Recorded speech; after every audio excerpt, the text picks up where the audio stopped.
Thank you, Adrian, a member of our Meet the Author Committee. And a ditto from another member of our Meet the Author Committee. Firstly, welcome to the JCC. We have a series of Meet the Author events taking place. You see the brochure on the table. We have another one tonight at the Pharaoh Benny Rock campus, featuring Graciela Mashkovsky. We have Thursday night, one at the Aventura Greenberg Jewish Center, featuring Ron Molson. And then on March 8th at night at Temple Sinai of North Dade, we have Meg Waite Clayton. Or sorry, Meg Clayton Waite. You never know. No, so anyway. Just Meg. But all prominent authors within their respective worlds. All those programs are offered complimentary. And the series was made possible in part not only because of our participating organizations involved with us, the Jewish Center, the Torah Benny Rock campus, Abad Kayil, the sponsor of today's program, Mishkan Miami, the Greater Miami Jewish Federation. What was that other synagogue? Did I say Temple Sinai of North Dade yet? What? I just was checking to see. My hearing is. All right. I already had it. Also, we're really thrilled that we have support for cultural arts programming at the JCC through Miami-Dade County, through its Department of Cultural Affairs, and from the state of Florida through its Division of Arts and Culture. So there's a lot happening at the JCC in this particular area. Rabbi Kiefman, you have the job of doing a formal welcome to Dr. Greenberg. Then I know gastronomically we'll be able to be satisfied. Do we say l'chaim now or later? Or now and later? A little bit. Can we bring it before the committee? Okay. So this guy comes to court, and the judge tells him that he's brought there for drinking. The guy says, "Great, when do we start?" So we're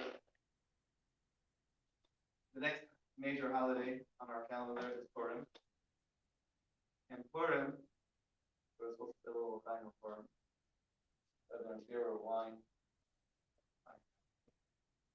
And regarding wine, the Talmud tells us, Nishmas Yayin, when wine goes in, Yatzasa Tzikos coming out. Now, on a more spiritual level, Yayin is also called Yayin within Torah, the wine of Torah. It's called, doesn't we call the stud, the secrets of Torah. And when wine of Torah, we enjoy the juicy parts of Torah, the secrets of Torah come out. And so today we're going to have some secrets. John Greenberg is going to share with us some secrets of both Noah's wine and Pharaoh's beer. And Pharaoh has to run. In any case, it's an honor to have you, and we look forward to Beautiful. just a plug-in. First of all, thank you so much to our very own King David over here. King David of the JCC for always having beautiful I'm standing. Second of all, talking about beautiful events, David, next week, Monday, at the Alan and Diane Lieberman Theater Alan and Lieberman Theater. of the We're going to JCC. have beautiful the soundtrack. We'll have fires over here. On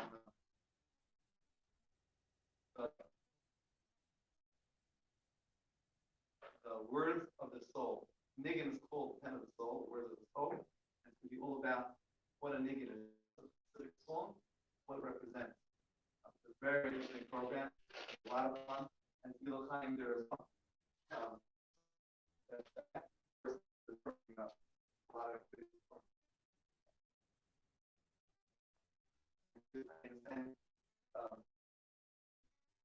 as a special offer, we spoke with them today for a soundtrack. Those listed $36. You have that special price of like $8. Oh, correct. There is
one of the other exclusively at all. And so I'm speaking to those who have confidence in science, they should have some also respect and interest in Torah, and those who trust Torah and are suspicious of science, they should also see science as an aid and not as an adversary. So that's the framework for this. And as you saw in the publicity for this event, I also wrote and published about 2 years ago a Agada with a commentary from the perspective of the history of Jewish food and agriculture. So some of the material I'll be speaking about today is Pesach related, which is of course on the horizon. It's still a little ways away. Purim is much closer, but we'll touch base with Purim as well. You'll have a chance to see some of the Agada and learn a few things that you're using your Seder, and also a few things that'll be fun in planning your Purim. So let's go ahead and take some food and drinks if you like, and some beer, wine, and I think water over here. Yeah, we have somebody helping with the serving, number one. Number two, you know, when you put wine out and beer out when you were a student at Cornell, usually there was a certain indulging that took place. But we're not here to indulge. This is more of a tasting, this part of the program. Okay? So cool. Also, David forgot to announce, but everyone, you have to have ID. Oh, good. You get tired of here? What are we saying? If you're Rabbi, over I'm of 49, age. we're letting you drink? Okay. I'm not over. Good.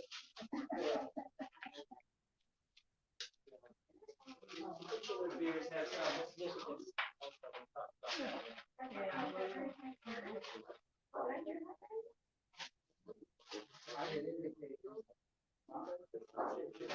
know.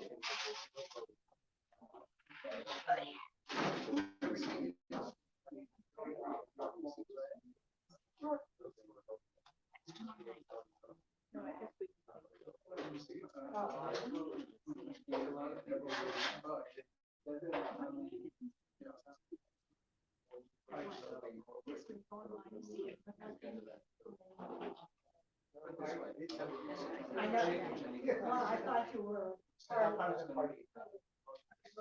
Until today.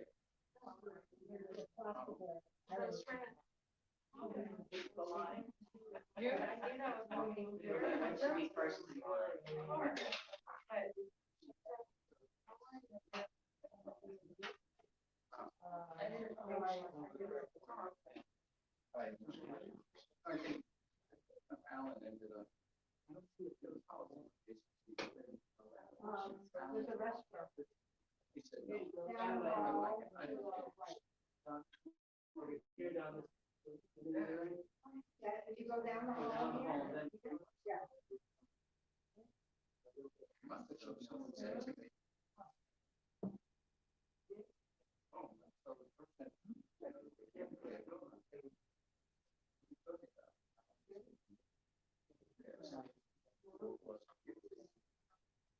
She said, oh, no. It is?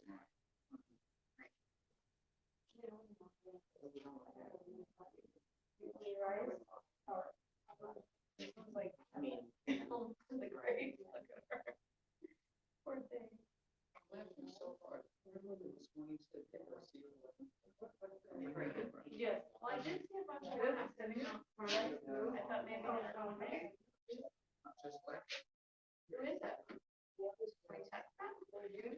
I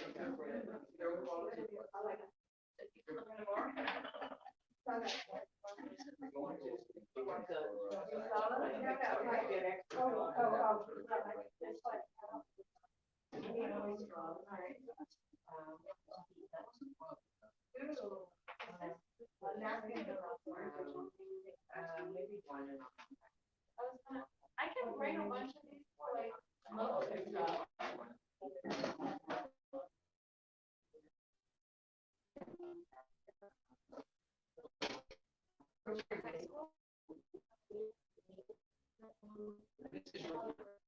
And this is your book.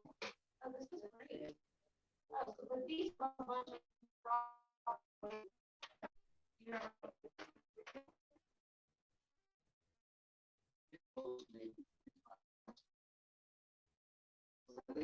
stock, and I'll bring them. I mean, that's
One of the earliest, most fundamental social conflicts, probably the earliest one, oldest one in the world, the conflict between farmers and herders in very early times. Farmers want to put a fence around their land, and it's their own, and they grow crops for their own use or for sale. Herders in the Middle East, especially in the Middle East, where the rainfall is low, and so you have to move around with your animals because there's not enough rainfall to grow a lot of vegetation in one area, so you're constantly moving the grazing animals around. So you don't want fences in your way. And the conflict between these people is so old. It's the first conflict recorded in the Torah. The first argument or fight in the Torah between Cain and Abel, right? One crop, the sacrifice, one brought some animal, because one was an animal herder, one was a farmer. In this country, the United States, we had the range wars over this issue. Farmers settling down and putting barbed wire fences on their property. Cattle drives that were blocked by this. There was a kind of conflict. They had the closure movement, similar issue. Along with this came a difference in culture and diet. And in fact, a key piece of the story that was filled in was done by Patrick McGovern. He is a professor at the University of Pennsylvania. He's a geologist, but he's also an analytical chemist. So he developed tests for analyzing the residue in ancient drinking vessels and wrote a book based on his research, putting forward the remarkable theory that civilization began primarily as a search for beer. That this is why civilization began, and people value today. Debate that, but the argument goes like this: in the earliest times, before agriculture, people would wander around and they would reach down and they would strip the seeds off of tall grasses that grew around them on the savannas in Africa and elsewhere. And they would eat these seeds. After they mastered fire, they discovered they could cook them and make a kind of porridge. And then when it was had leftovers, obviously there was no refrigeration, so there were two alternatives. If it was very thick and you left it around, that would sit around and it would ferment naturally because of the yeast and the environment. And that would become the first bread. Discovered you could put it back in the fire and bake it, and that became bread. If it was more watery, more like a thin soup, it would also ferment from the natural yeast spores in the area, but the result of that was not a bread dough, that was fermented grain in liquid form. That was the first beer. And people enjoyed this very much, and because the alcohol was preserved and wouldn't spoil. And so the argument goes that people wanted to venture farther and farther afield to get more grain to produce bread and beer.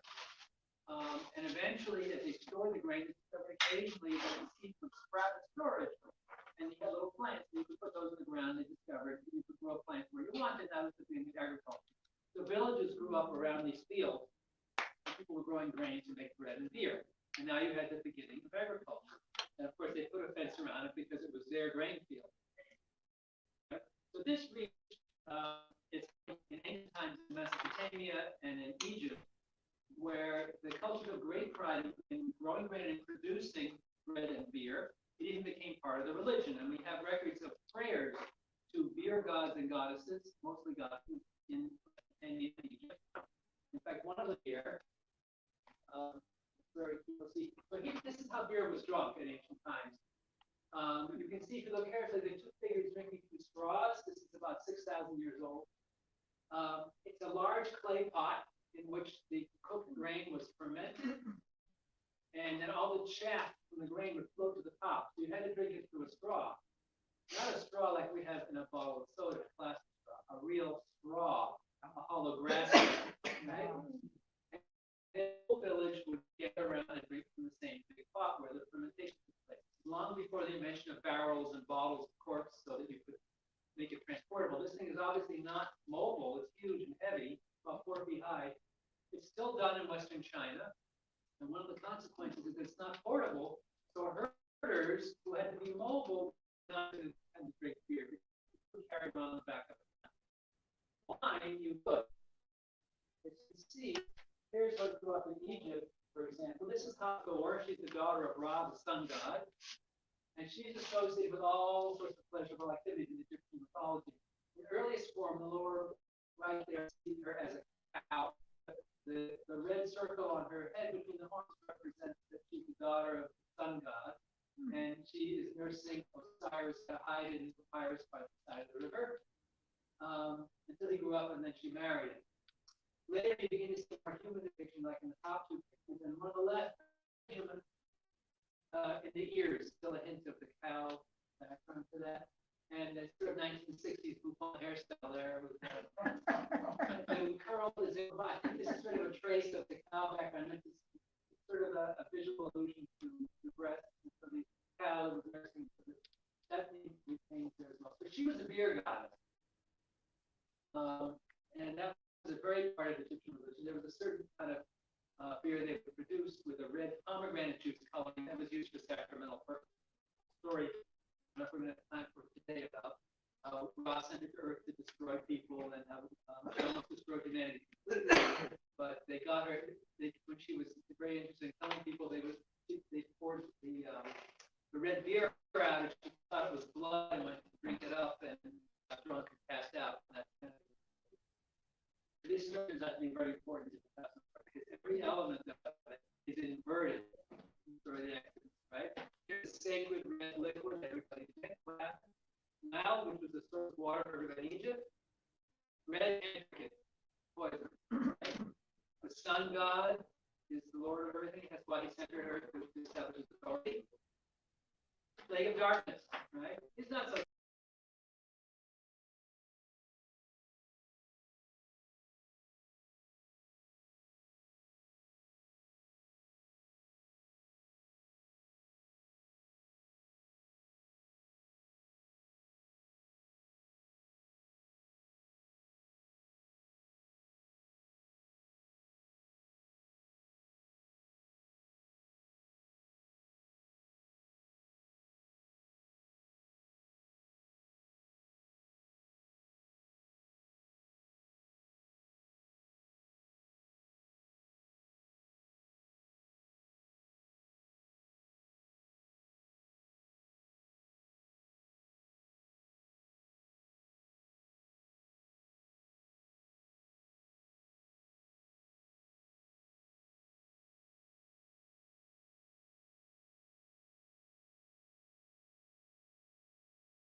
was Hyksos. He was a northerner, Joseph himself.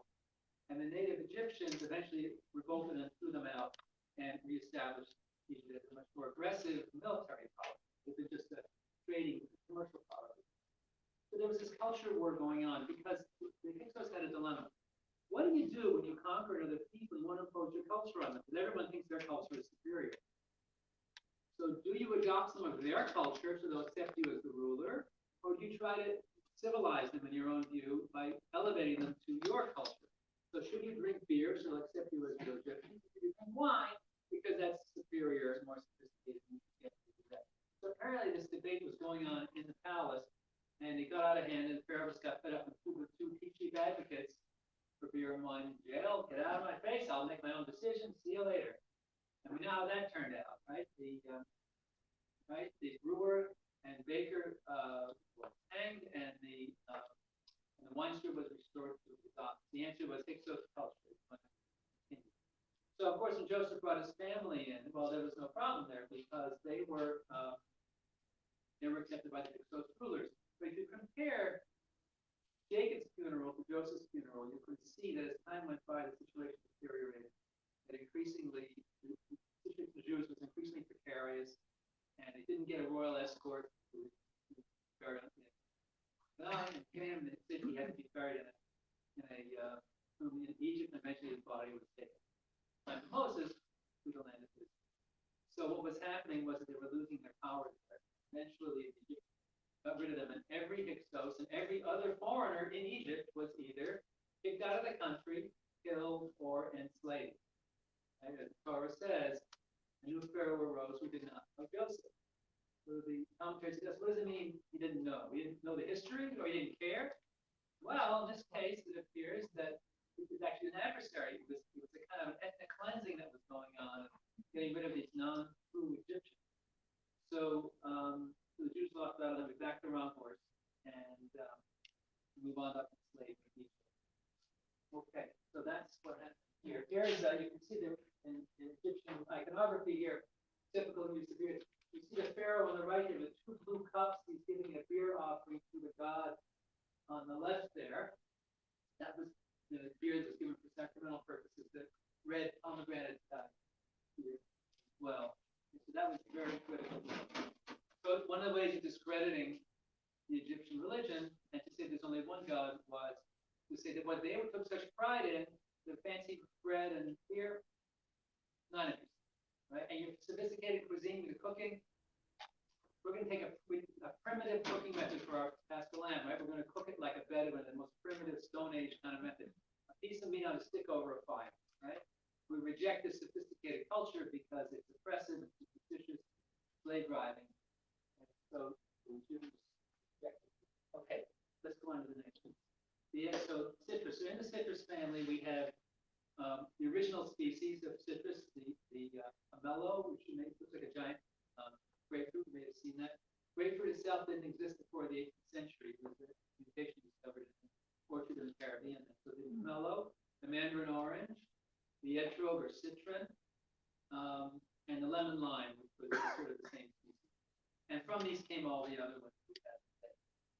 Now, there's something that's called the etrog problem. I'll describe briefly. It's kind of an interesting story about, there's several stories here about sort of the relationship between Torah and science. I think this is a really interesting example of one aspect of that relationship. So this story begins, first of all, with the Talmud, which discusses how do we know what the Torah calls pre-Eitz Hadar, fruit of a beautiful tree, or maybe the beautiful fruit of the tree, some beautiful fruit, is the etrog, and not something else. Now, the word etrog does not appear anywhere in the Torah because it's not a Hebrew word. It's a Persian word. And it's thought that the species came from the east, and along the way picked up this name. It came through the Middle East, it came through Persia, and so it came with that name. So how do we know this? So the Talmud discusses this, and they consider various ways of trying to prove this.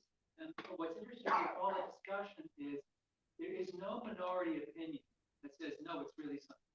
There's disagreement about what's the best proof. But everyone in that whole discussion agrees, for sure, pre-Eitz Hadar is that's the one we use on and not something else. Now, where did this come from? Why did this become a problem? So Maimonides comments on this passage, in common. In a case like this, where there is no minority opinion, and they're just trying to find a proof of it, we take this to mean halacha Moshe Sinai, meaning this is something that's not written in the Torah, but the Jewish people have always done it this way. There is no alternative practice, and that's just what we always use the etrog. The code, never something else. So that was fine up until around the 1890s. Here's where the problem is. There was a fellow around that time in Russia named Pharaoh, who was a scientist who became interested in the question, all these plants and animals that we use in agriculture, domesticated species, where did they come from? So he began researching this, and he tracked it down to historical records, what archaeology there was at that time, and he identified what this day are called centers of origin in certain parts of the world. For example, in the Middle East, Fertile Crescent, you can identify the origin of wheat, barley, rye, and oats. In the river valleys of East China, we can identify the origin of rice and the citrus family, also in Southeast Asia. In Peru, potatoes. In Central America, peppers and tomatoes and corn. So different things began in different places. They were domesticated and bred by people by trial and error to make them more useful.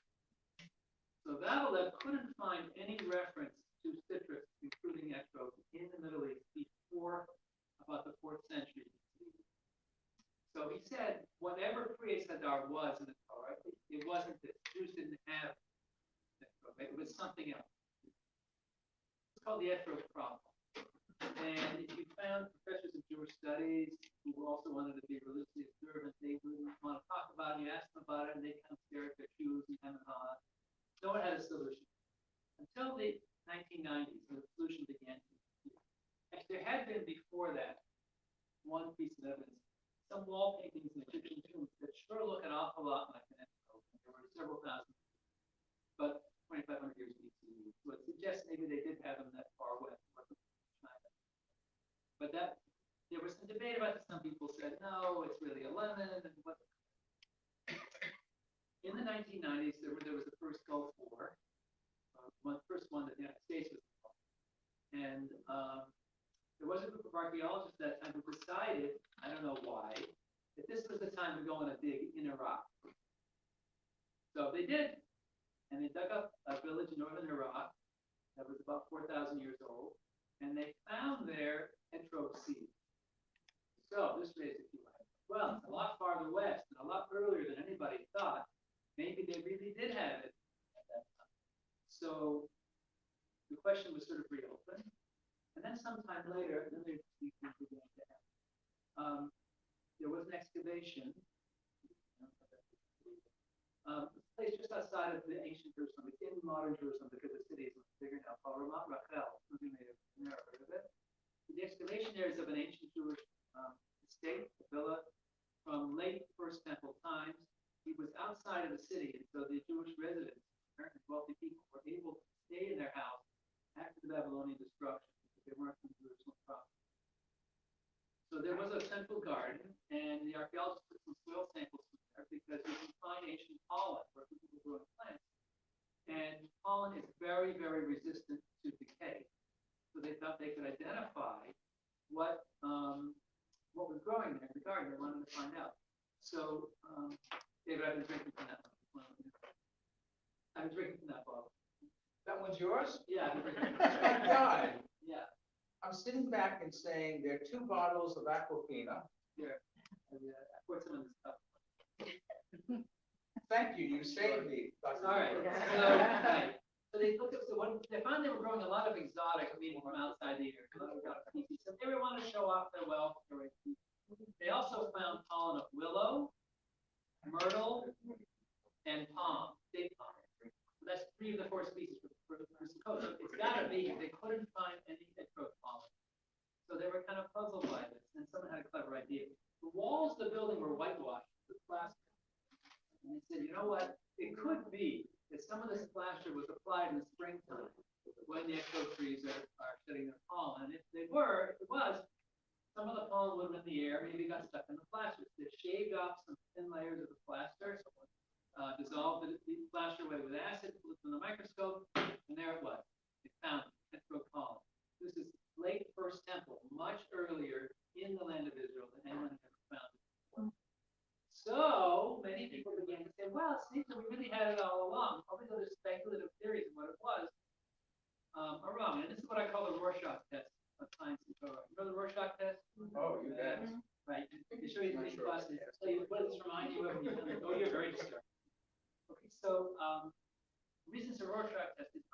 hand, you could say, I mean, when I tell the story, there's always someone who says, "Yay!" What was the yay for? Right? See, because science has confirmed what we had all along from the Torah and the Talmud and the Rambam. It's nice, but did you really need that? Were you really going to wait when it comes to get an okay from an archaeologist before you get your equivalent probe? Or, on the other hand, you could say, well, that's nice. Science and Torah work differently. Science needs evidence. Science needs time to find evidence. Sometimes it's hard, and sometimes you just don't find it. That's okay. It doesn't mean that if the Torah says it's wrong, just because they haven't found it yet. But if you really believe in it, you know, eventually they'll find it. So fine, the scientists will get there in their own time. It only took them about 2,000 years from the Talmud to find the evidence of this. But we already have the Rambam, we have the Talmud, we have the Torah, we have every tradition, every reason to believe we should keep doing this. So you can really look at this either way. Some people think it's great, some people don't really care, but nobody thinks it's great. There is an interesting consequence of this. We can see, I'll show you the picture. Around 1960, this paper was published with an interesting map.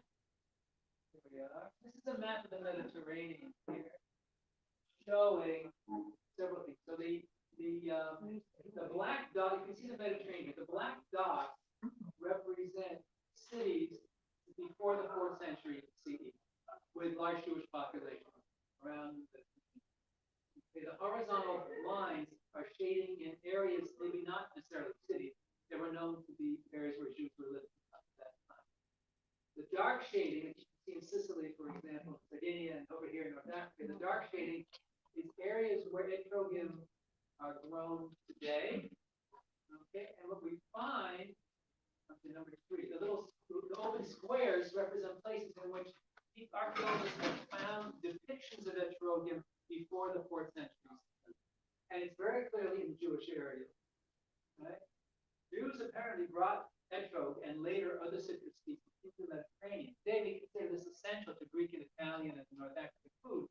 But this is why it was brought, because you had to have your etrog wherever you lived. You couldn't just order it and someone's going to fly it over for you. So you had to grow them locally. So what happened was Jews brought citrus into the area. They became very expert at it. And in fact, what happened as a result of this was there was a time when France ruled Sicily. It was King Roger of Sicily, who around the time that the Europeans discovered the secret of silk, that the silk they imported from China was made by an insect that fed on mulberry trees. It was a capital crime in China to divulge this information because it was protected product. But they bought the silk, but they didn't know how to produce it.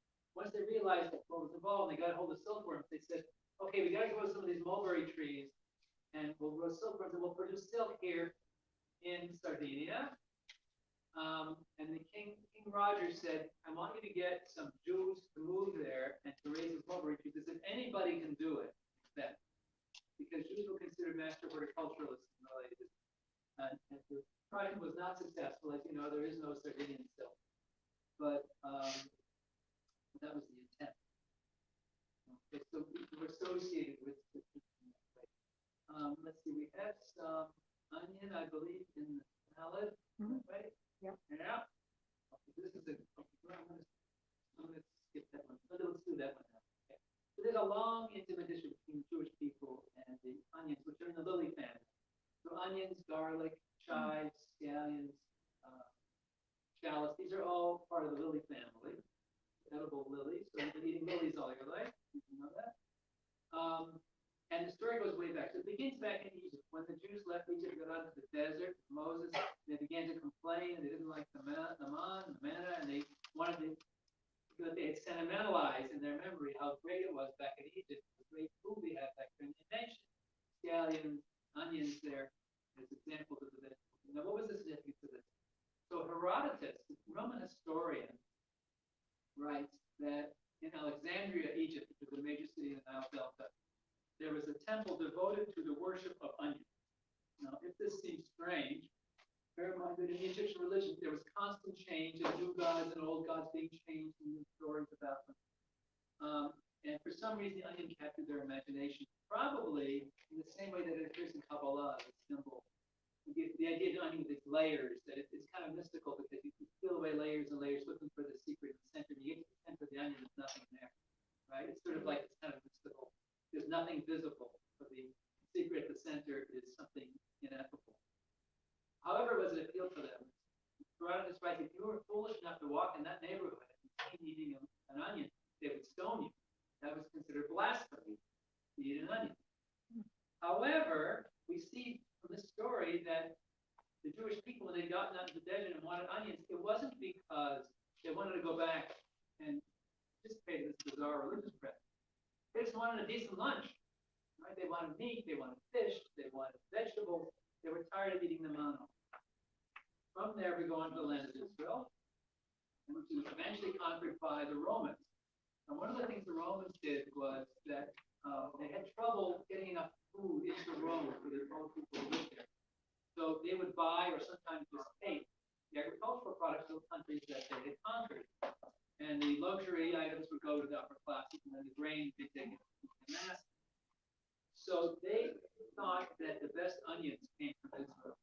And they would name these things for the port from which they were shipped. So they were shipped from the port of Ashkelon, which is still a port city. And the name is not a Hebrew name, it's actually a Philistine city. But they were known as Ashkelon onions, or in Latin, Cipa Ascalonium, from which we get the words scallion and shallot. They came from Ashkelon. It's kind of ironic that the people who were shooting missiles over to Ashkelon, Gaza, call themselves Palestinians. That's a colonial term for, based on the word Philistine, because they wanted to, the Romans wanted to do away with the idea this was Judea. Right? We gave it a different name. There were no Philistines left. We gave it that historical name. And then people who claim that heritage are actually attacking Ashkelon, which is where there was a Philistine city. So there's some irony in that. Now, much later, when Jews were expelled from Spain, we have records of documents that were given out to tell people how to catch a Jew. Jews stayed in Spain after the Inquisition to tell them how to spot them. If they sang unfamiliar songs, if they refused to eat pork, if they cooked with onions and garlic, that was considered a tip-off. The person may be a secret. They retained a taste for that, and when they got to South America, there was a group that went there to get away from the Inquisition, and when they finally arrived, they left in New Amsterdam, now New York, when it was still a Dutch colony. Peter Stuyvesant, the director of the colony, wouldn't let them off the boat. No Jews allowed. Now, to keep this in perspective, we have municipal ordinances in New Amsterdam colony. One of the rules was no knife fighting on Sunday. The rest of the week, boys will be boys, all right, you have fun. But Sunday, the Lord's Day, will be no knife fighting. So that was, it was a rough place, right? So that was okay. But Jews, that was out of the way. Well, they sent a letter back on another ship to Amsterdam, where the East India Company was headquartered, and they knew some people on the board, and they sent a letter back to Peter Stuyvesant and said, Peter, this is business. These are skilled artisans. They're going to benefit the colony. You got to let them in. But you wouldn't let them carry guns. There was a wall to keep Indians and wild animals out, and one of the responsibilities that the men had was walking the wall with your musket. Didn't trust Jews to carry weapons until much later, so they were allowed to carry arms. And that wall, wooden stockade, became the site of Wall Street. Wall Street is the site of the original wall. So even today, so what happened was when they got there, so the Dutch people who had come to Amsterdam, came for the same reason everybody goes to New York, make a lot of money. So how do they do? They're very industrious. They liked spicy cheese in those days. And what they used to do to grow spicy cheese was they would grow chives in the pasture for the cattle. The cattle would eat chives along with the grass, and the spiciness of the chives would get into the milk. Some of you may have heard of this sort of thing. For example, nursing mothers are advised not to eat onions and garlic because it will flavor the milk and the baby won't like it and won't nurse. So they thought, well, if we get spicy milk, we'll use that to make cheese. So we saved a step there. Well, New Amsterdam became New York. Farms are gone now. However, the chives that they abandoned in those former fields now, and now are in central Manhattan, became wild weeds all over the northeastern United States. You know, garlic chives, to this day, you see them in lawns and grass strips alongside roadways all over the northeastern United States. And these are the descendants of those chives. But the Jews in New York are still having chive cheese on their bagel. So this long romance between the Jewish people and the Holy Family has continued to the present day. We even have another example. I'm going to skip one. Let's say a little bit about the wine. So the Talmud talks about why it is that we use wine for all our. What's this idea of saying words over wine? Or some people say birkat hamazon over wine, naming a baby at a breast, and all these sort of situations where words are said over wine, and that somehow makes people some emphasis, even in the secular context. Right? People toast over wine, and they say, "May it be so." They, you always see the wedding toast. They wish the couple a happy long life together, and they raise their glass, and everyone drinks. You're drinking to this somehow. People say, "I drink in response to this toast. It's somehow going to make it more likely to happen." So what is this all about? So we have an answer here. Talmud cites a couple of verses from the prophet Hosea to explain. Show it to you now. Okay, it's 2 verses, chapter 14. Let's make this bigger.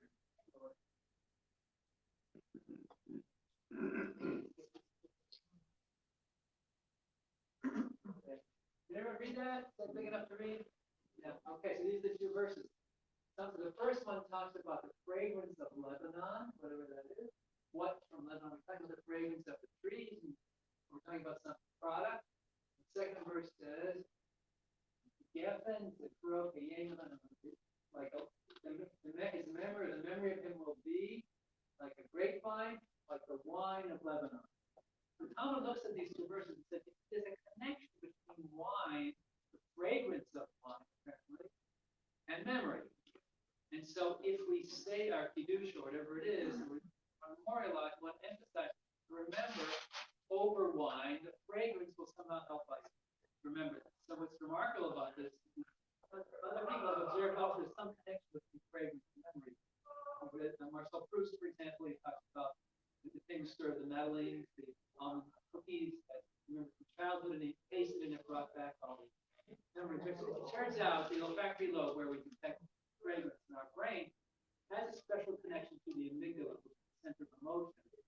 And it's been documented very, very well. Experiences with a strong emotional content are remembered much more strongly than those aren't. It seems so obvious. So the point is, the amygdala is also getting input from fragrance. So if you smell something or taste something at the same time that it's being declared or heard or experienced, it underscores a memory. And so by saying kiddush over wine, having everybody have a sip after we say it, we're kind of reinforcing the message and incorporating into ourselves. The person who says it as well as the people who hear it, it reinforces it. So the wine kind of helps underscore the memory that way. Talmud also says we should use red wine for the 4 cups of Seder, and gives many, many reasons for this. I found about 6 or 7 reasons that I was able to track down for this. Some of them have to do with the association of wine and blood. It's a little more gruesome. Mentions the wine steward, Pharaoh's wine steward. It said Pharaoh. Pharaoh's mentioned 4 times. So that's thought to mean that the king would have 4 cups of wine. 5 would be excessive. So fine, the Seder will drink like king. And there are other ones as well. So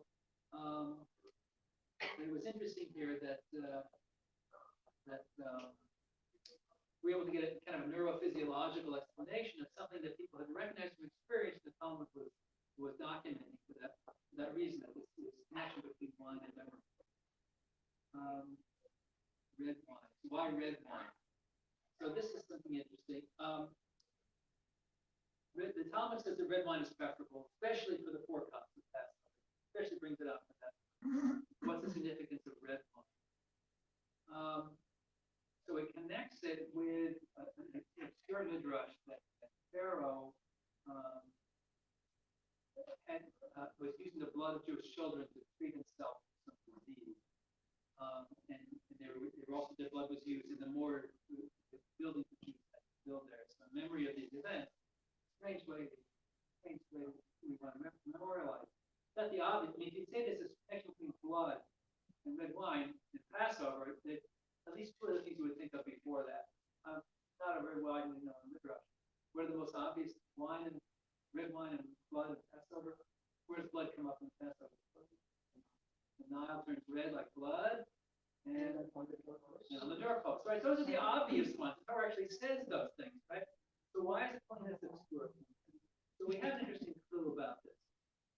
So Shulchan Aruch, the Code of Jewish Law, which is like around 1600, says, late 1500s, says if you can only, it's preferably red wine. If the white wine available to you is superior to the red wine you can get, fine, you can use a white wine. But in general, you should try to use red. Now, the Ramah, who is a commentary on, contemporary commentary on the Shulchan Aruch, says, is more lenient about this. So why is that? The Ramah is writing in an Ashkenazic environment, in a Christian world, and Shulchan Aruch is written in, he's Sephardic, he's writing among Muslims. So one of the differences there is that we seldom see the blood libel among Muslims, primarily a Christian. And you can see why, because there's this whole idea of blood sacrament, and we don't see so much in Islam. So there's the Turei Zahav's a little bit later commentary on Shulchan Aruch from Eastern Poland. This is something that the modern ears is remarkable. Because, well, everybody knows that here in Poland, everybody uses white wine in the city, not red. And lots of Jews that just came from Poland. One person, my grandfather used to do that, but it's disappeared. It's not the practice anymore. He tells why. The reason was because of the blood libel, especially for the third cup. Because the third cup is the one you have in your hand, and you open the door for Elijah. And the neighbors look in. If they're inclined to think that way already, and they see there's something going on over there, they've all got something red. And what do you say when you open the door? Right? Pour out your wrath on the. That's the last thing you want someone with an anti-Semitic tendency to begin with to be hearing you say that holding your breath. I heard about this. It's true. Wow, they're really right. That's the last. So he says if you are living in a situation where the blood libel is current, you should use white wine. And in fact, in eastern France, in the area Alsace-Lorraine, which is a white wine growing area, many of the Jews there to this day will use white wine in their cup for that reason. The white wine growing area, everybody there drinks white wine and is proud of it. If you do something unusual, people question it, and it's just not prudent. So, he's completely changed it around. We have this quiche. So, what about the quiche? Let's say eggs. Anyone think of an example from Tanakh, a biblical example of someone eating eggs? Is there any biblical example of someone eating an egg? No, biblical example. Does it actually say that someone ate an egg or someone should eat an egg? Might eat egg. How about olive? You eating olive? Any biblical example of a person eating olive? My wife. Is that right? What is it? My wife is the olive. A biblical example. She's from Israel. How biblical can you get? We had olives. Here is no example. Neither of those things was eaten in biblical. Why is that? The eggs that were collected, we have a mitzvah that if you want to take the eggs or the chicks from a nest, you find out, you send the mother bird away. If she doesn't see you taking it, because it's very hard for her to do that. It doesn't say you just take the eggs. What do you take the eggs for? They were taking them for breeding stock. There was no record of people in biblical times in the Middle East eating eggs or olives. Why not olives? Because if you eat an olive right off the tree, it's really bitter and hard. It's not something you would ever eat. What happened was two things by Roman times. One was that the chicken, which originated as the jungle fowl in Southeast Asia, had been passed from farm to farm, domesticated to the Middle East, not in biblical times, but by Roman times. And they were brought there not for eating and not for eggs. They were brought there primarily as fighting birds for entertainment, for cockfights. And then people discovered you could raise them and you could eat the eggs, you could sell the eggs, you could cook the eggs. So eggs became part of the diet. So in the Mishnah, which is much later, we see lots of references to chicken eggs. And then they had the chicken for being raised for eggs. But that's a Talmudic period. The olive, the Romans discovered how to cure olives to make them edible. The olive oil, that's a very old and very Jewish thing. So Abraham used olive oil to cook and for lamb.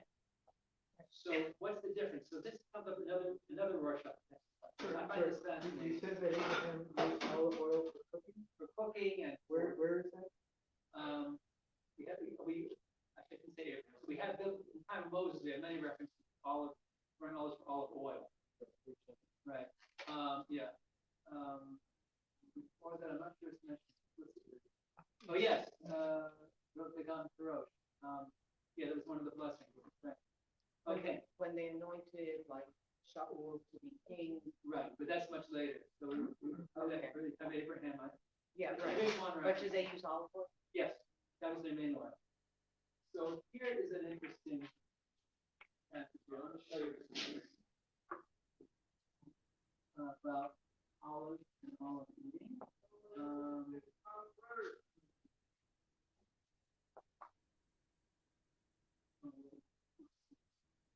Oh,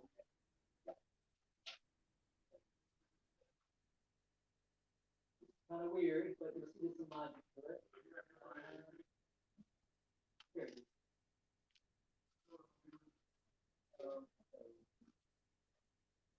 Okay, here's a passage. Over here.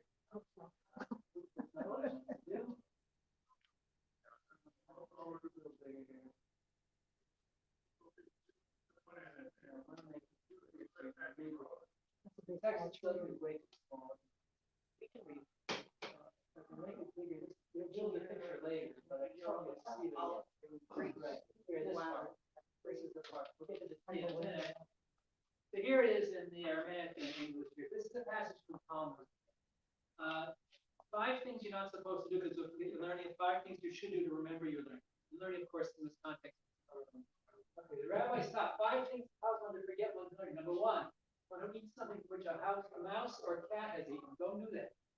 Number 2, one who eats an animal's heart. Number 3, one who often eats olives. Number 4, one who drinks bath water. It does not mean what it sounds like. Bath water here means water that was heated to put in the bath. Right? So they had leftover hot water. You don't use that to make tea. Okay? One who washes his feet one on top of the other. Okay, maybe some say someone who rolls up his clothes uses a pillow while sleeping. These are supposed to cause you to forget your Torah learning. Does this make any sense?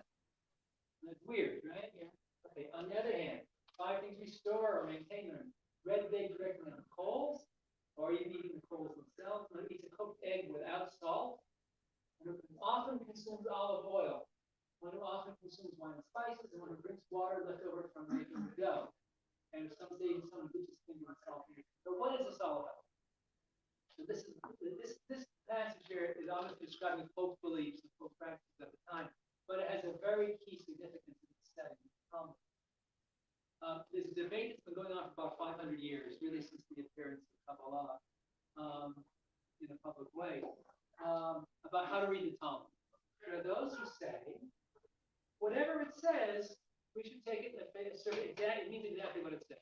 It's teaching us practical things, laws, blah, blah, blah, day to day. And the other thing is no, the material things we're referring to are incidental. The real thing is some deeper, mystical kind of teaching that's implicit. So and this has been going on back and forth for centuries now. So here's an example where we can draw a deeper lesson from this, but it seems very itself. Notice that in the 2 lists, olives and olive oil appear, right? And it's worded differently from everything else in the list. It doesn't say one who does this, one who eats the animal's heart, one who eats olives often. The other ones don't say often. One who consumes olive oil often. And that list doesn't say often. Keep in mind that this was a time when olives were the new food rage. It was a new thing that the Romans had figured out how to make olives edible, besides just oil products. So if you were interested in that, if you were a foodie in those days, you would go out and get olives and garlic. This kind of considered variety, but if you cure it with spices, you get another flavor. You're into olives, right? Just as there was some years ago when sushi was all the rage, and there was I don't know, something else came after that, right? All these different food fads. So we can read this more deeply. What does it mean? If you eat olives, you'll often. It doesn't say you can't eat olives. It's often. Want to enjoy olives once in a while? Fine. Enjoy olives. But if you're always running off to the latest trendy restaurant, because I heard there's something really cool, you will forget your Torah because you're not thinking about it. And you're thinking about what's hot now. You're not thinking about your traditional things that require extensive study and maintaining your role within the Jewish culture. So it's saying it's not enough just to follow the laws. You have to keep yourself within the fold culturally as well. If your priorities are not there, you're going to forget. Now, one who consumes olive oil also. So that was a very Jewish thing to do. Right? So this person who eats olive oil often is staying within the fold, not only in terms of their day-to-day halachic law, but they are culturally and socially staying within the fold as well. Right? And so here we can meet a deeper social message, maybe not a mystical one, but a social message, or we can just dismiss it as some bizarre practice that nobody pays attention to. So it's an example where if you read deeply enough with a little bit of history, a little bit of science, you can dig out these little treasures that can illuminate things that way. Yeah, the picture there I wanted to mention briefly because the story is about everybody's favorite. And what it's based on is this passage here. Psalm 128. Okay, famous verse 3 here. Your wife wants to be like a fruitful grapevine in the rooms of your house. Your children, but it's okay. So why? Let's start with first step. What's the meaning of that? Your wife should be like a fruitful grapevine in the rooms of your house. What's the metaphor? It should be pretty easy. I hope your wife will be like a fruitful grapevine. Have a lot of children, right? And what's so great about having a lot of children? The second half is going to tell you about that. Well, because they should be, because your children, like young olive saplings, around the shulchan, around your table. So you should have a lot of children. You bless lots of children because they should be like young olive trees around your table. What? That's a blessing. You have trees around the table, living room. What does that mean? So we have to put this in context. This is from Psalm, time of King David. What does this mean? Well, at that time, every Jew had some piece of land, and they grew some olives for their own use. And they knew how olive trees grow. How do olive trees grow? They had two kinds of roots. One grows straight deep down into the ground to collect water from the rocky, eroded Mediterranean soil. The other grows sideways, just below the surface of the ground. And when the roots get out just past the branches, as far as the branches go up, they turn upward and start new little trees surrounding the original tree. What you get is a very huge tree. Now, olive trees can live for a very, very long time. So this tree we were seeing briefly, here it is. So this one is 1,500 years old. This one is in Greece. See the man on the right there? That gives you a sense of scale of the picture. And here's the olive tree. Not trees, but trees. Now, I want you to look very carefully at the center of the tree. If you look carefully, you see daylight right through the middle of the tree. Can you see that? Right? Why is that? When it's 1,500 years old, by that time, the wood in the center has rotted away and it's hollow and fragile. A good strong wind could blow the whole thing over in a minute. But it has sent up these little shoots around itself.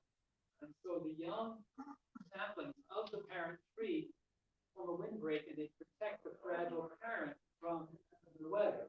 So we wish that you'd have like children, they should surround your table like these children surround their parents who take care of you when you're old. In other words, this is a biblical basis of the Social Security system. Right? When you're young, you gotta help out, you gotta pay in, when you're old, you get the benefit. So it's a wonderful example of combining agricultural knowledge with the natural history and Torah.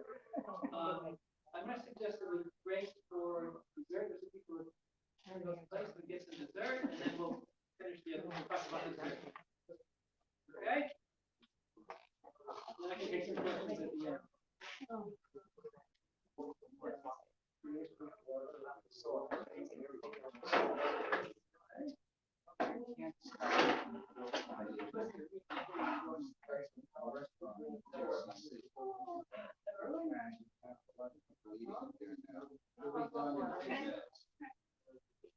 Yeah, I'm blessed, but not one of my hearing aids. Talk about hearing aids. Yeah, but it's terrible. Yeah.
Where are you now? One page? Where are you? Some baby bits on it.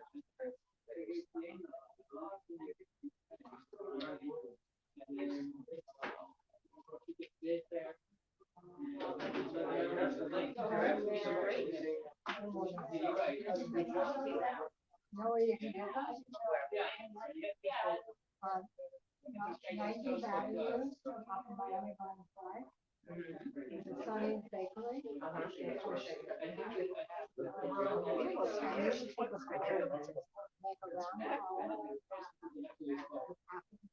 Oh my goodness. And they have some. Thank you. Not Thank you. No.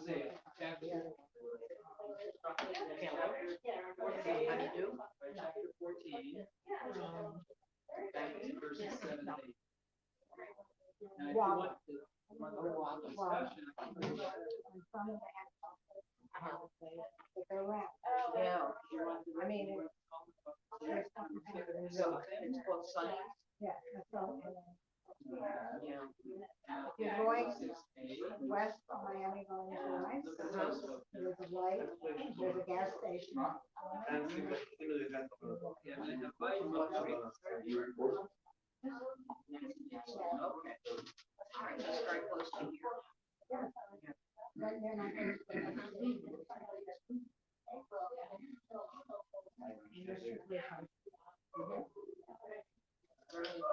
Thank you. As always.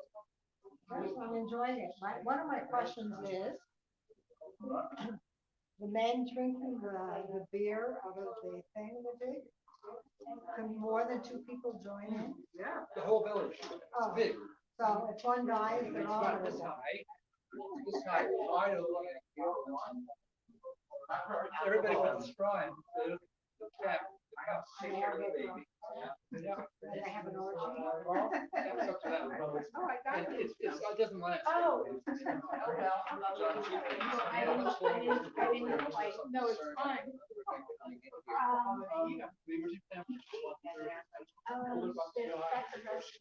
One thirty? You can come to all the other families. Also, I'm no longer going to be. And here, she was waiting. I had him.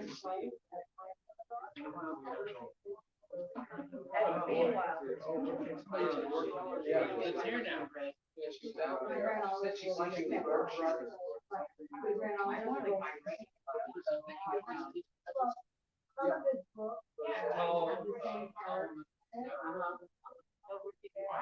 And she said. Yeah. I'm not sure. I have an advisory garden, greenhouse garden. The only book I didn't read.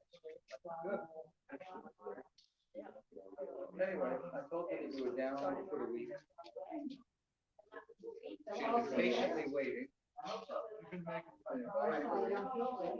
Yeah, I'm sorry. See, I thought that mattered, you know. What's he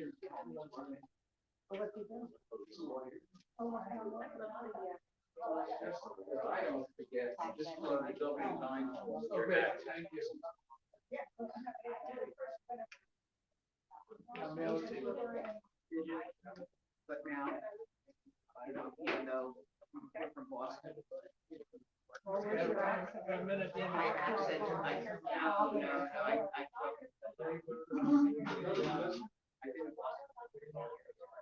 Wait a minute. you've been in Boston. I You have already to told say her. Boston. You have to say the Boston. You have to mean the Harvard Yard. I already told you. Living in Boston, I spent a couple of years at Brandeis. Boston Irish. And I started, for some reason, I started talking about Harvard Yard. Really? Yeah, it was driving people, particularly in my home in New York, crazy. What's the Harvard Yard? Well, in my case, it changed my past because they have those horrible names. Oh, by the way. Oh, really? Mark, around I got big back to the lawyer world of there. Boston.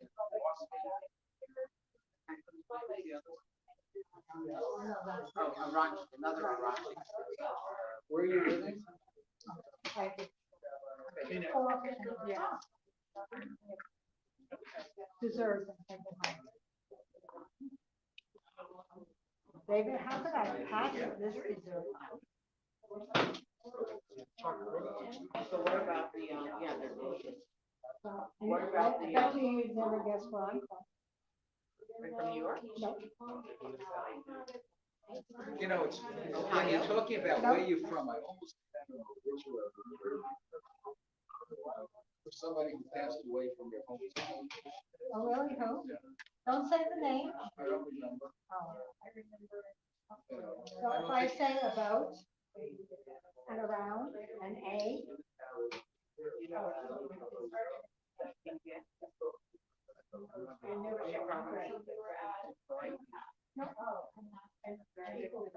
I'm from the upper US.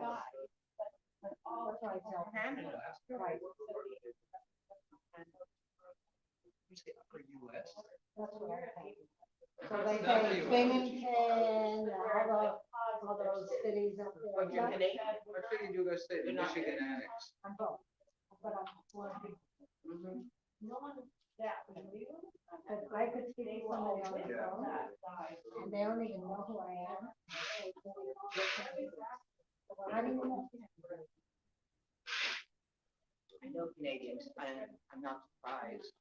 It sounds obvious. Somebody, they say certain expressions that gives it away. It's like when I And then say, when they say whatever, then you know, then people know.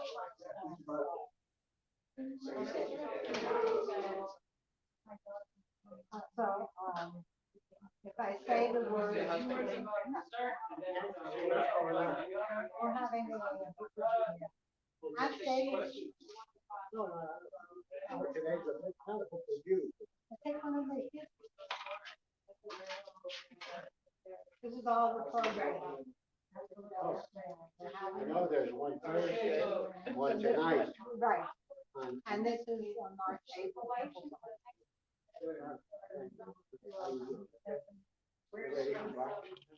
Not yet. I just hope that doesn't go Whoever is calling and I can give it. Push it back in. So where were you? I need to be able to finish on time for another program coming, so I'm gonna speak about the dessert now. And I've got any questions if you have time. Yeah. Okay, so since we're having pastry for dessert, You didn't lose them yet. since we're having a pastry for dessert, we should of course get information about pastries from a Passover I got it, we don't eat pastries at all. And here it is. This is my book, which I have to apologize, I have to order copies for you, and I'm sorry. So I'm gonna tell you how to get it. Just briefly tell you about this book and how it relates to this topic. This is the intention, you can see at the bottom, the Egyptian wall painting showing Egyptian agriculture. If you look carefully, you can see these people have different physical textures. One displays here is blonde hair, one has clearly sub-Saharan African features, there's some with beards, which suggests that they're probably either Israelites or Canaanites. They have agriculture, they're raising fish in the pond, they're collecting grapes, they're stepping on the grapes to make wine, and then they have ducks and other sorts of meats and breads here, and all these are being brought to the Pharaoh and the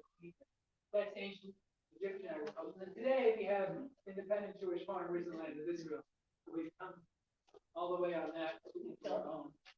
I'm going to skip this next slide. So you can see from the footnotes, John, I was big enough to read. I wanted to integrate the Torah here with the science. Look at the list of footnotes here, for example. The first four are either Talmud or commentary on Talmud. The fifth is a long Latin poem by Virgil. The second to that type. And there's one for academic work on food and a UN report on arugula. There's a training crop with world potential. With reference to Shakespeare. And finally, genetics research on the genetics of the distaste for cilantro that some people have. So those of us who love cilantro would say it's rookie. So they're all mixed together here.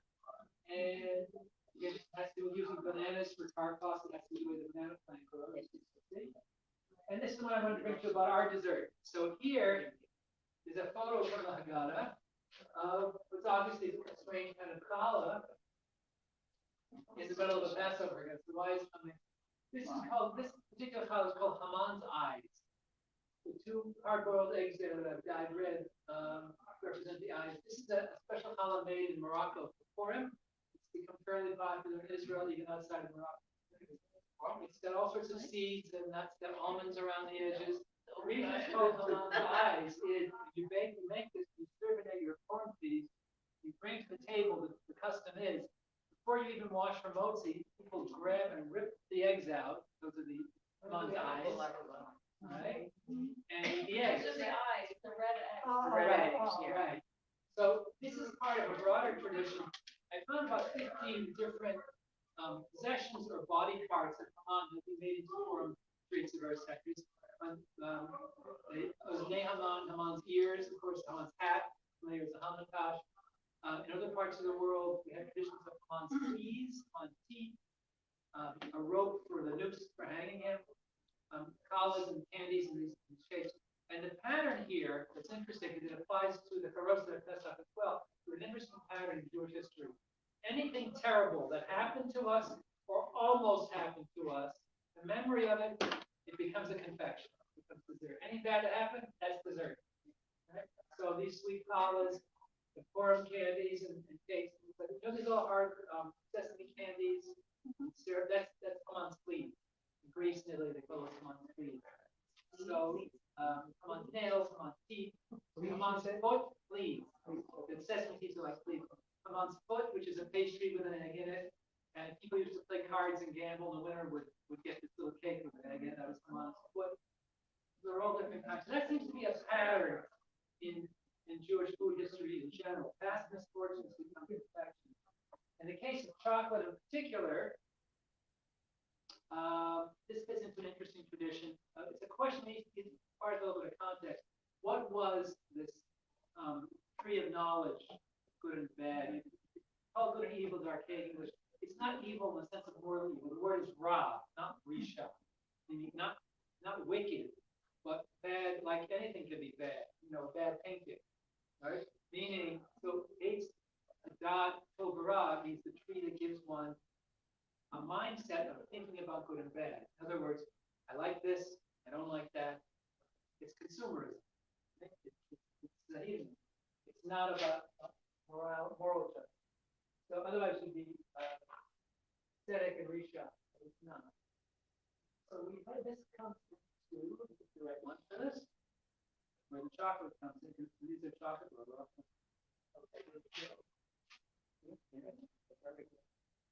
Oh, here we go.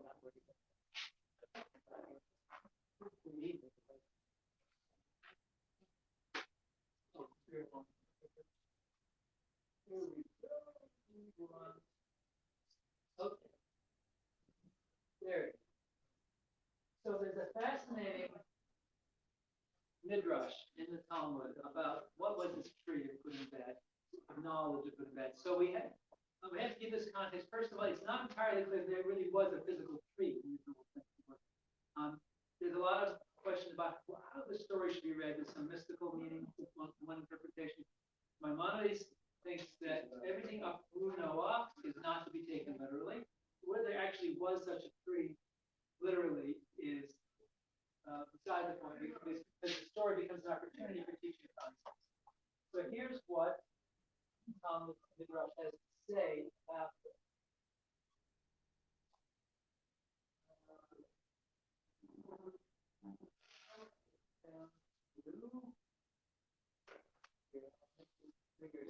Read it.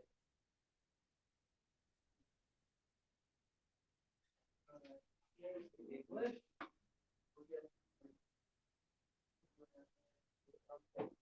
So, this first actually is about Noah. So when Noah gets off the ark, the first thing he does is he plants a vineyard. Right? And then he gets drunk and meets ignominious fate. So the Talmud on that goes back to the tree in the Garden of Eden. So what is it? So, the Bible said, the Holy One, blessed be he, said to Noah, you should have taken a warning from Adam. Transgression was caused by wine. This agrees with the view that the forbidden tree from which Adam ate was a grapevine. What's the idea? When you have grapes, then you can have alcohol. When you have alcohol, especially the Jewish view, right, where wine is the primary alcohol. And when you have alcohol, you have to have self-discipline. So the Sefer Chinuch talks about this. The reason that so many halachot, for example, kilayim, the prohibition on mixed cropping, is so much stricter in the case of grapevine and other crops is we have to, anything we do that involves alcohol, the bar is raised. All our alarms are up. We have to be really careful about it. So if a person is not following those rules, agricultural rules about growing grapes, he's already cutting corners. You think this person is going to be responsible when he has to sell her full booze? Right? So Torah says in that case, the whole vineyard has to be destroyed. Medieval commentary on the code explains that's the reason. You have to be extra careful with this because it's a two-edged sword. Wine has plenty of benefits. It has a health benefit in moderation. It's enjoyable. It can enhance an occasion. But we all know somebody whose life was ruined by alcohol. So maybe it was a grapevine, required to leave the kind of almost infantile existence where all their needs are taken care of in the Garden of Eden and live like adults do today. Take responsibility. Second possibility, maybe it was a fig. Well, they did, right after they ate from it, make clothing out of fig leaves. So maybe they were standing right there, so maybe it was a fig. And third possibility, it was wheat. Now, we don't think of wheat as a tree, and it's not. However, in warm climates like the Middle East, if you cut wheat to get grain, it can grow back. You can get a second crop. So it's not really a tree, but it can live more than one season like a tree to some extent. So, certainly for the purpose of the Midrash, sure enough. And how does it explain it? So the child does not begin to speak, right, until they've tasted grain. Right? So in other words, what it's about is acculturation. Right? An infant isn't part of society here. As they begin to learn language, they begin to become part of the civilization. So leaving the Garden of Eden is about, in one view, about taking moral responsibility. That's what means it's great. Second possibility is it's textual, about fig. And the third one is it's about the development of civilization. Leaving the Garden of Eden kind of existence and being part of that. So from this we get these three options.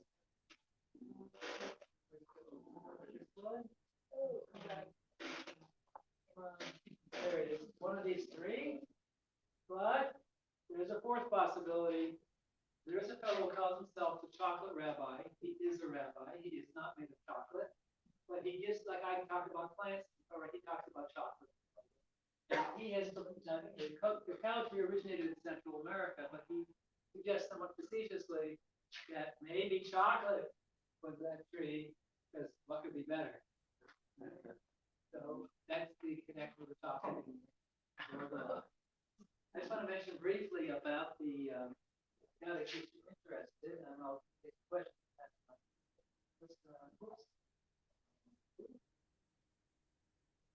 Information up for you.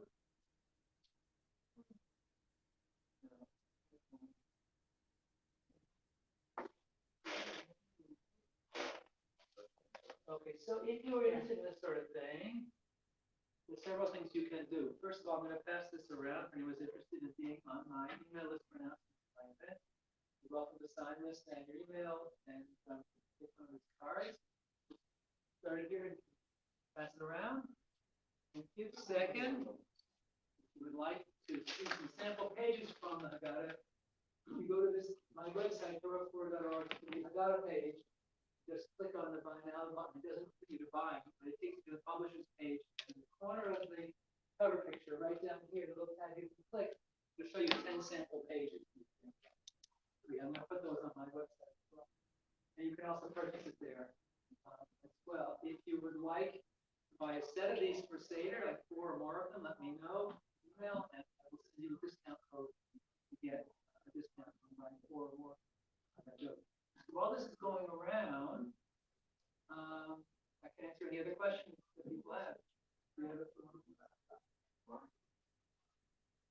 Chazeret, what is Chazeret?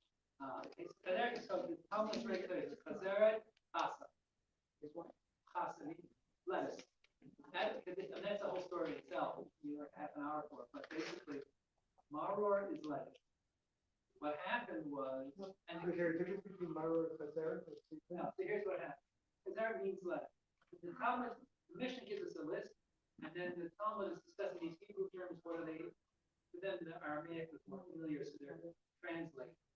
Right? So the chasa is lettuce.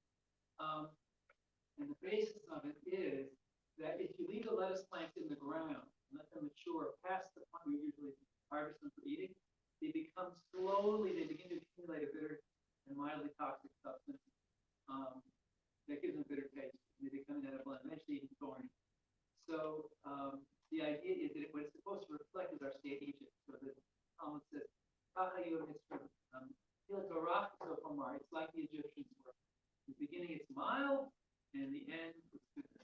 Right? So if you look at wild lettuce, it's a very common weed. We try to find it.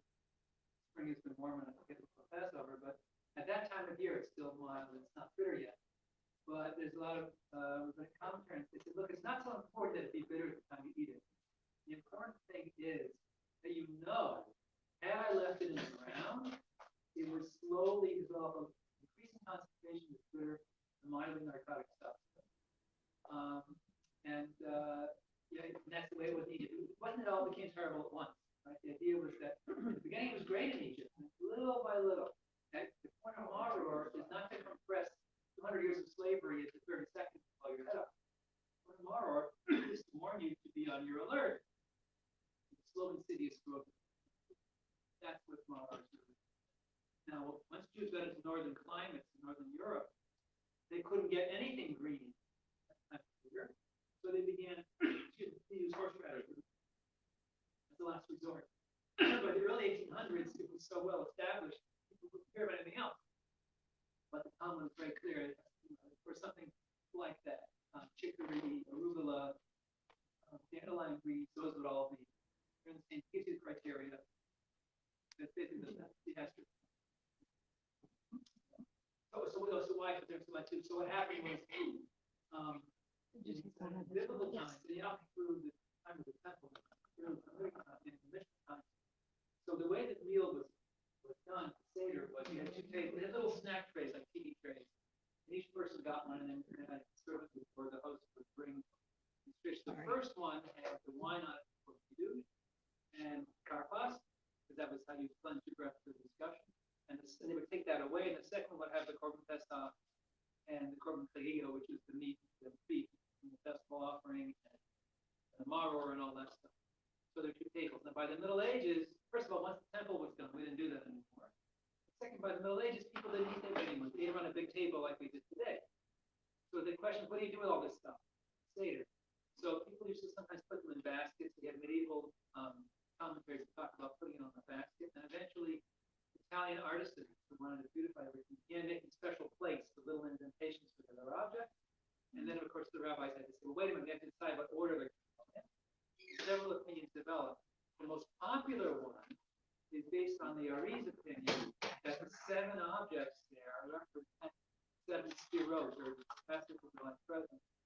And to get to 7, he had to include the plate and to have kasa and maror and chazeret, 2 words.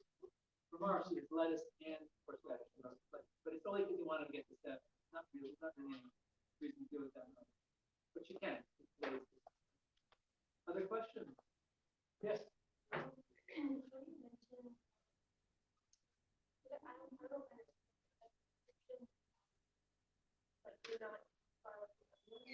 No, they did. What happened was that the Jews, when they're out in the desert, after they left, all they had was the manna. Right? It was not regular food. They got tired of it. They wanted regular food. So they sentimentalized. Oh, we had meat, and we had fish, and we had onions, and we had squash. Oh, the good old days, you know. So they had it there, yeah.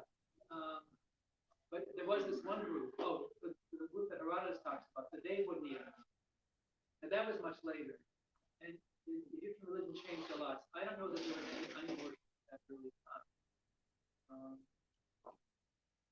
It could have been. That's my knowledge. You mentioned that one of the things that's good to eat is salt. Put your Yeah. finger in salt and eat it to help you remember Torah. Yeah. Can you elucidate that? The Moshes I couldn't figure out. That one I got, the olives. There was something about, so salt usually seemed better. So salt, remember there was no refrigeration. So salt could be used to preserve things. Right. And so salt had a positive connotation that it didn't spoil. There's a famous story of a debate between one of the rabbis and one of the Greek philosophers challenging each other, and the Greek philosopher said, how do you preserve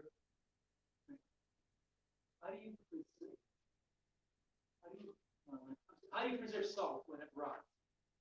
And the answer was with the placenta of a mule.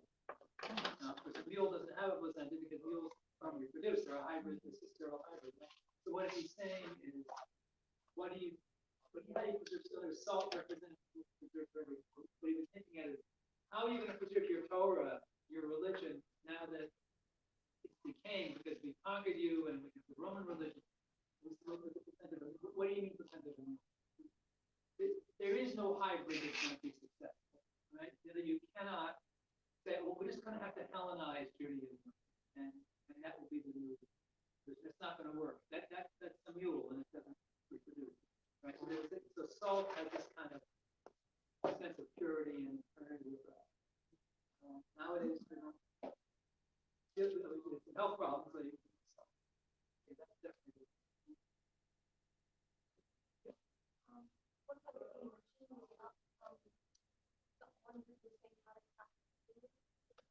Yeah, Spain, right. That was in Spain during the Inquisition, when the Jews were expelled, and they had to either convert to Christianity or leave Spain. And there was some mistake behind, in fact, Judaism secret. And so they knew this, and so they were called the new Christians. They didn't trust them. So these were clues to how you could tell a person was really Jewish. And that was one of them. They didn't use a lot of money there. Another one, some of the conversos who escaped to New Mexico, and their rosemary, the use of rosemary was often converso. It's an herb that they used culturally, and it was kind of a vestige of that that culture. That there still is a converso culture out there. But they don't feel it's safe to be Jewish and public. They love their chops. Yeah, and a lot of them, about 90% of them, they're aware of the Jewish background and not doing anything about it. But there's about 10% who kind of openly try to rejoin the Jewish community. Most of it, we have this weird custom in our family. We don't know why we do this. And that's it. Generations. Well, it's hard to I decide. have to bring us to a conclusion. You're still welcome to eat rugelach. Okay, and because you're driving, you're more than welcome to smell the wine, okay, and the aroma, but not drink it. I want to thank you. Number one, you can see for someone who got a PhD in agronomy from Cornell, someone who studied yeshiva in Israel, someone who I just learned is responsible for working with the students at the Heschel School in caring for the organic garden. Put this all together, and you have Dr. John Greenberg for the fascinating presentation. So we thank you, number one. Thank you. We thank you for coming. We ask you if you're able to promote our whole Meet the Author series, friends. If you don't have friends, please make friends, so this way you can share it with them. And we want to thank you all very much for being at the JCC, today's program. Thank you, Dave. Thank you, David. And Anybody wants- Thank you also. If anybody wants any of the men want to put on film, we have film over here. I'll take a flyer, We Robin. have calendars, maybe they still need the Jewish calendar, we have calendars over here. And we have just also, Shabbos candle lighting, we have candle lighting magnets. Anybody want? And of course, the program, don't forget the program on Judaism the soundtrack. Thank you. Years and years ago. I know. Seriously anymore.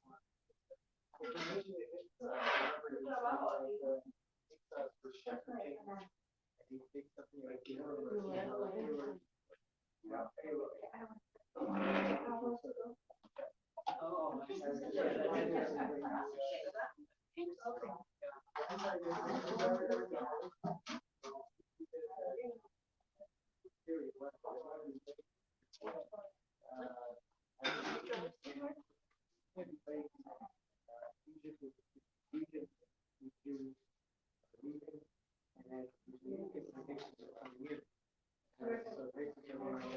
long before that.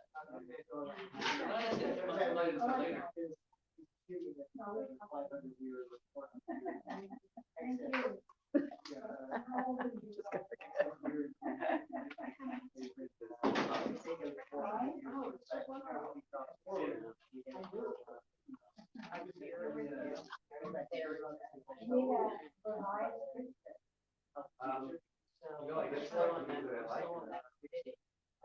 I guess so. All right.